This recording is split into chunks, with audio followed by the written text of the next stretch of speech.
Assalamualaikum warahmatullahi wabarakatuh.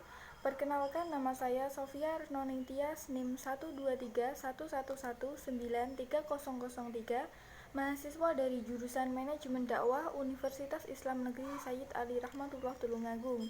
Saya dari kelompok 1 akan menyampaikan materi dari mata kuliah Sistem Pengendalian Manajemen.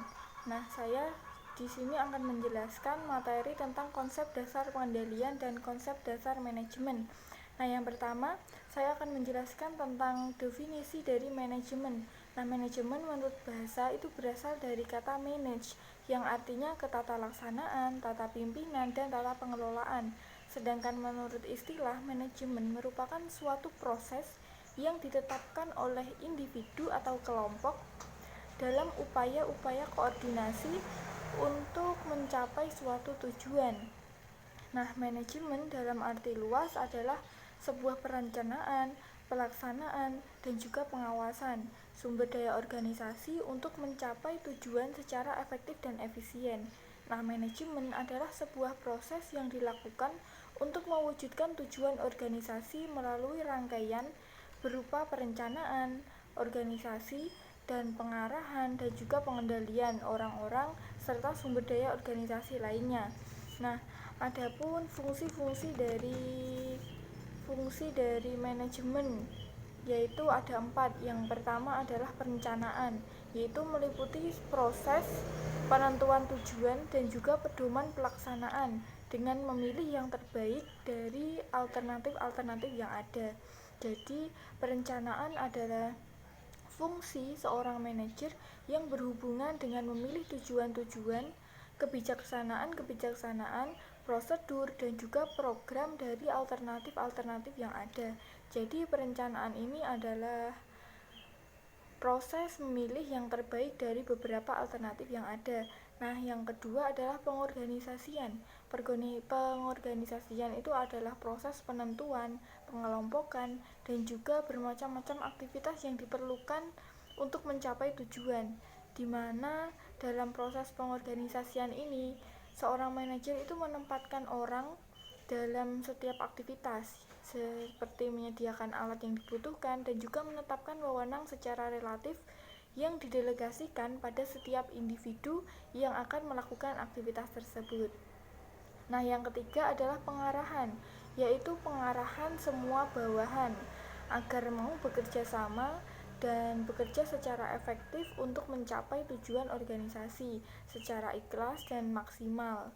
Nah, selanjutnya yang terakhir adalah pengendalian, yaitu proses pengaturan berbagai faktor dalam suatu perusahaan agar sesuai dengan ketetapan-ketetapan yang telah direncanakan di awal tadi.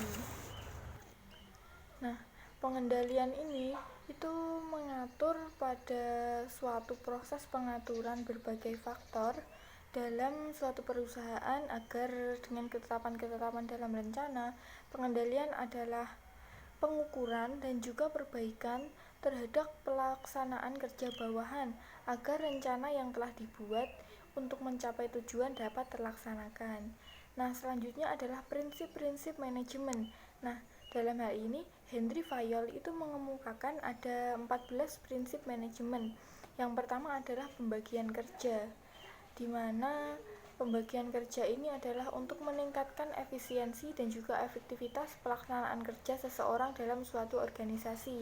Nah, yang kedua adalah wewenang dan juga tanggung jawab. Itu mencakup hak untuk memberi perintah dan juga dipatuhi. Biasanya adalah perintah dari atasan kepada bawahannya. Selanjutnya adalah disiplin, itu mencakup rasa hormat dan taat kepada peran dan juga tujuan organisasi. Nah, selanjutnya adalah kesatuan perintah, di mana setiap karyawan itu hanya menerima instruksi atau perintah dari satu atasan saja. Selanjutnya adalah kesatuan arah, di mana dalam melaksanakan tugasnya seorang karyawan itu harus diarahkan oleh seorang manajer. Nah, selanjutnya adalah meletakkan kepentingan, di mana seorang karyawan itu harus mementingkan kepentingan organisasi dibandingkan dengan kepentingan diri sendiri. Selanjutnya adalah balas jasa atau pemberian kompensasi terhadap pekerjaan yang dilakukan itu secara adil. Nah, selanjutnya adalah sentralisasi, di mana dalam pengambilan keputusan itu harus seimbang antara sentralisasi dan juga desentralisasi. Selanjutnya adalah hierarki, yaitu garis perintah dan wewenang itu harus jelas dari siapa dan kepada siapa.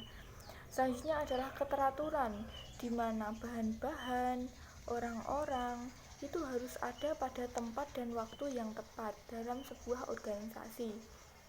Selanjutnya adalah keadilan dan juga kejujuran. Itu merupakan salah satu syarat untuk mencapai tujuan yang telah ditentukan.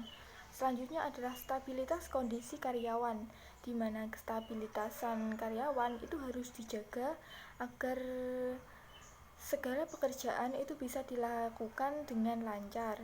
Nah, selanjutnya adalah inisiatif, di mana bawahan itu diberikan kebebasan untuk menjalankan dan menyelesaikan rencananya sesuai dengan apa yang direncanakan, meskipun masih ada sedikit kesalahan yang kemungkinan bisa terjadi. Nah, yang terakhir adalah semangat core, atau setiap karyawan itu harus memiliki semangat kesatuan. Selanjutnya adalah unsur-unsur manajemen.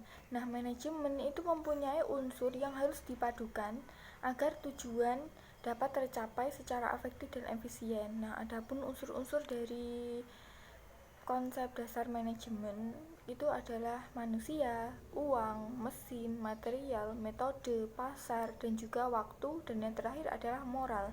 Nah, penjelasan dari unsur-unsur tersebut adalah manusia itu sebagai unsur sentral yang harus ada pada sebuah organisasi. Sedangkan uang, mesin, material itu merupakan unsur sarana dan prasarana atau unsur pendukung dalam sebuah manajemen agar organisasi dapat dilaksanakan dan dijalankan.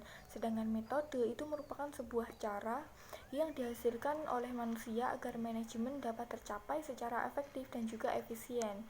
Sedangkan moral itu adalah unsur yang melekat pada manusia sebagai pelaku utama dalam manajemen. Selanjutnya adalah konsep dasar manajemen. Konsep dasar pengendalian. Nah, definisi dari konsep dasar pengendalian atau pengawasan itu merupakan proses dalam menetapkan ukuran kinerja dan pengambilan tindakan yang dapat mendukung pencapaian hasil yang diharapkan sesuai dengan kinerja yang telah ditetapkan, di mana pengendalian adalah sebuah proses untuk memastikan bahwa segala aktivitas yang terlaksana itu sudah sesuai dengan apa yang direncanakan. Nah, menurut Mulyadi, pengendalian adalah usaha untuk mencapai tujuan tertentu melalui perilaku yang diharapkan. Sedangkan menurut Indra Bastian, pengendalian adalah tahap penentu keberhasilan dari sebuah manajemen. Nah, sedangkan fungsi dari pengendalian sendiri itu meliputi 4 kegiatan, yaitu menentukan standar prestasi, dan yang kedua mengukur prestasi yang telah dicapai selama ini, dan yang ketiga adalah membandingkan prestasi yang telah dicapai dengan standar prestasi, dan yang keempat adalah melakukan perbaikan jika terdapat penyimpangan dari standar prestasi yang telah ditetapkan. Dan yang terakhir adalah unsur-unsur dari pengendalian, di mana unsur-unsur dari pengendalian yang pertama itu adalah keahlian karyawan itu sudah sesuai dengan tanggung jawabnya.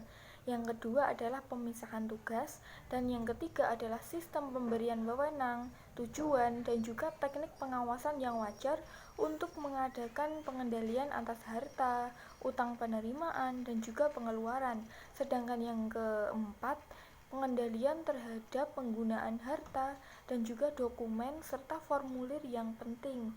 Nah, yang terakhir adalah pemeriksaan fisik harta dengan catatan-catatan dan juga utang atau yang benar-benar ada, dan mengadakan tindakan koreksi jika ditemukan adanya suatu kekeliruan atau perbedaan. Nah, demikian yang dapat saya sampaikan mengenai konsep dasar manajemen dan juga konsep dasar pengendalian. Sekian yang dapat saya sampaikan, semoga bermanfaat. Akhirul qauli, ihdinas syiratal mustaqim. Wassalamualaikum warahmatullahi wabarakatuh.